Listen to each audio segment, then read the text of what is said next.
Жить становится невозможно, а работать бессмысленно. We were told to go to school, get good grades, get a good education, right? I did that. At one point, I'm sitting at my job. I'm like, man, they lied to me. Ты когда-нибудь задумывался, а зачем я вообще работаю?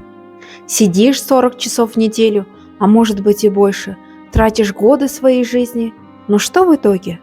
Зарплата, которая едва перекрывает твои базовые потребности. Ощущение, что твоя работа вообще не приносит пользу обществу. Или, может быть, ты уже настолько выгорел, что просто существуешь, чтобы платить за еду, жилье и кредиты. Что если мы живем в мире, где работа уже не имеет смысла?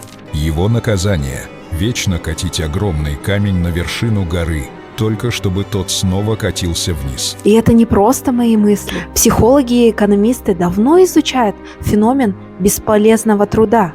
This book that you would love. David Graeber wrote this book called Bullshit Jobs. And this book, Bullshit Jobs, breaks down the phenomena of how many people are working in jobs that don't do anything for the world or the company they're working for. И то, как нас вынуждают работать, даже если работа не приносит пользы. Сегодня разберемся, почему работа все чаще кажется бессмысленной, как это связано с экономикой, капитализмом и нашим психическим здоровьем, и что можно сделать, чтобы выбраться из этой ловушки. Подписывайся на канал, давай разбираться вместе. Мир, где работа просто имитация занятости. Согласно исследованиям, до 40% людей чувствуют, что их работа абсолютно бессмысленна. Примеры бессмысленных работ. Люди, работа которых заполнять отчеты ради отчетов, которые никто никогда не читает. Менеджеры по менеджменту, контролирующие других менеджеров. Креативные позиции в корпорациях, где ты не создаешь ничего нового, а просто бесконечно согласовываешь документы. Бюрократический аппарат, где одна бумажка проходит через 10 рук, прежде чем попасть в мусорную корзину. Но почему такие работы вообще существуют? Потому что капитализм любит контроль. Ты работаешь не потому, что твой труд нужен, а потому что система требует, чтобы ты был занят. Даже если твоя работа – это просто симуляция деятельности. Людям нужен смысл, а корпорациям – исполнители. Мы растем с установкой, что труд – это главная ценность. Нас учат, что работа определяет нашу значимость. Представь, что завтра все бесполезные работы исчезнут. Что делать с миллионами людей, которые окажутся без работы? Значит, нужно делать вид, что они чем-то заняты. Давай разберемся, как мы вообще оказались в этой системе. Когда-то работа была про выживание. Люди пахали в полях, строили, добывали еду. Но в современном мире 80% работы – это имитация кипучей деятельности. В 2023 году Amazon, Google, Meta и другие гиганты уволили десятки тысяч сотрудников, но их бизнес продолжил расти. Free food, recreational facilities, a $2,000 annual travel stipend, and even coverage for gender affirmation surgeries for employees. These are just some of the lavish benefits that tech giants like Google, Netflix, Airbnb, and Pandora use to offer their workers. But it seems this has come to an end. Google, Amazon, and Snap are among the companies continuing to downsize. From eBay to Google and now SAP, it's been a brutal January for thousands of local tech workers. This week alone, about a dozen major companies announced job cuts. The layoffs in technology just keep coming. The latest, Google cutting hundreds of jobs. 18,000 employees will be let go, almost twice as many as Amazon was planning. Other companies announcing layoffs so far this year include BlackRock, Universal Music Group, Duolingo, and the messaging platform Discord. So far in 2024, about 75,000 tech workers have been laid off, and this number is increasing. Значит ли это, что уволенные люди были просто лишними, а на заводах в СССР людей держали на работе даже без задач, лишь бы статистика по трудоустройству была красивой. Работа ради работы. Искусственный смысл. Ты наверняка замечал, что многие люди не делают ничего полезного, но заняты 24/7. Имитация бурной деятельности. Наверняка каждый из вас знает хоть одного такого человека на работе. И вот ты работаешь в офисе, и вместо того, чтобы уйти домой после выполнения задач, тебе дают бесполезные совещания, заполнение табличек, инициативы для отчетов. Или ты работаешь в магазине, и тебя заставляют оставаться до конца смены, даже если покупателей нет. But what do these people do? What are they doing? I just want to know. I read recently, like the tech industry just had a big bloodbath and they fired up a whole bunch of people. And then it came out, a lot of them admitted they did nothing. Well, they weren't even pretending. We didn't do anything. They have meetings. What do these people do? They have meetings. Meetings. They write memos. They oversee the enforcement of regulations.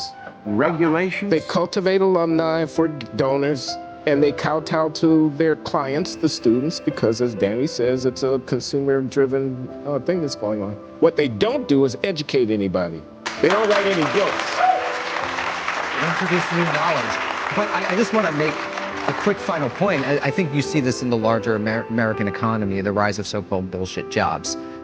А почему работа больше не вдохновляет нас? Ведь раньше работа была символом стабильности. Теперь она стала причиной выгорания. Почему мы вкладываем годы в карьеру, но чувствуем, что ничего не изменилось? Потеря мотивации, выгорание и эмоциональная усталость, чувство бесполезности. Как получилось, что работа, которая должна обеспечивать смысл жизни, теперь его уничтожает? We were told go to school, get good grades, get a good education, right? I did that. At one point, I'm sitting at my job. I'm like, man, they lied to me. I'm like, this is supposed to be the American dream. Working 60, 70-hour work weeks. By the way, my wife is doing the same thing. And every Sunday night, I'm seeing this look on her face because as the sun begins to set, her face begins to drop. Because what? Monday's getting closer. Monday's getting closer, man. I gotta go to work Monday morning. Давайте немножко вернемся назад. Как относились к работе раньше? Античность. Аристотель считал, что труд – это средство к достижению добродетелей, но умственный труд выше физического. Стоики говорили, что работа – это способ находить гармонию с природой и с судьбой. В Средневековье труд воспринимался как служение Богу. Чем усерднее ты работаешь, тем больше благословений получаешь. Во время индустриальной революции люди перестали владеть своим трудом, потому что появились фабрики, заводы, конвейеры. Работа стала не способом самовыражения, а рутиной. Как труд превратился из источника смысла в бессмысленный процесс? И почему работа больше не приносит радость? Первое. Люди не чувствуют связи с результатом. Ты можешь годами работать в офисе и не видеть реального влияния своего труда. Результат размыт, мотивация падает. Второе. Работа забирает слишком много, но дает слишком мало. Переработки, стрессы, токсичные коллективы. Человек вынужден работать, но не чувствует благодарности. Третье. Бессмысленные задачи убивают смысл. Перешли отчет, создай еще одну презентацию, которую никто не посмотрит. Бюрократия, микроменеджмент, отсутствие реальной ценности. Все это ведет к эмоциональному выгоранию, которое сейчас признано одной из главных проблем 21 века. Бессмысленный труд. Кто его придумал и зачем? Есть такая концепция, как bullshit jobs, автором которого является антрополог Дэвид Гребер. И там говорится, что 40% современных профессий – это работа, которая не несет реальной ценности. Компании создают пыль в глаза, а сотрудники работают просто ради имитации деятельности. Например, ты работаешь, чтобы писать отчеты, чтобы кто-то их проверил, чтобы их отправили дальше, но их, по сути, никто не читает. А зачем нужен бессмысленный труд? Чтобы удерживать людей в системе. Занятые люди меньше задают вопросов. Ну и, конечно, чтобы поддерживать экономику. Без рабочих мест рухнет рынок труда. Но стоит ли продолжать, если твоя работа не приносит больше смысла? По данным GoLab, 79% работников не чувствуют вовлеченности в работу. То есть почти 8 из 10 людей работают на автопилоте. И вот топ-5 причин, почему так происходит. Первое – работа ради работы. Встречи, которые могли бы быть письмом. Бюрократия, ради которой ты не можешь сделать реальную работу. Второе – труд, который не приносит результата. Работаешь сутками, но видимого эффекта нету. Третье – неадекватные начальники. Люди приходят в компанию, а уходят из-за руководителей. Требуют отчеты ради отчетов, контролируют каждое движение, но не дают развиваться. Четвертое – низкие зарплаты, высокие требования. Хочешь повышения? Работай еще больше, но без доплаты. Пятое – люди не понимают, зачем работать. Тратят по 40 часов в неделю, а то и больше, но не видят ценности в том, что делают. Если твоя работа исчезнет завтра, так что же останется? Потеря смысла – главная болезнь современного общества. Виктор Франкл говорил: тот, кто знает, ради чего жить, сможет выдержать любое как. Почему мы теряем смысл? С детства нас учат: учись, работай, умри. Нам не дают права искать смысл, а учат жить как все. Но люди без смысла быстро выгорают. Стив Джобс после успеха Apple впал в депрессию, потому что потерял смысл.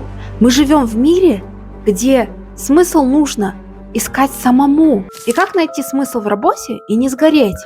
Первое. Ищи связь между работой и своими ценностями. Если твоя работа никак не связана с тем, что тебе важно, ты сгоришь. Любая работа может приносить смысл, если ты видишь ее влияние. Второе. Избегай профессии без пользы. Не выбирай карьеру только из-за зарплаты, иначе потеряешь мотивацию через несколько лет. Потому что работа, которая создает ценность, всегда приносит больше удовлетворения. Третье.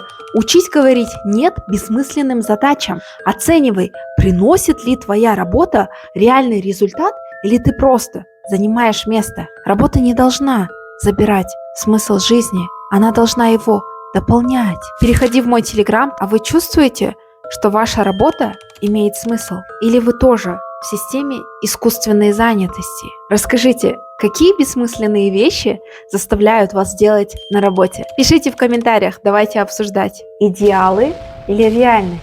Что выберешь ты?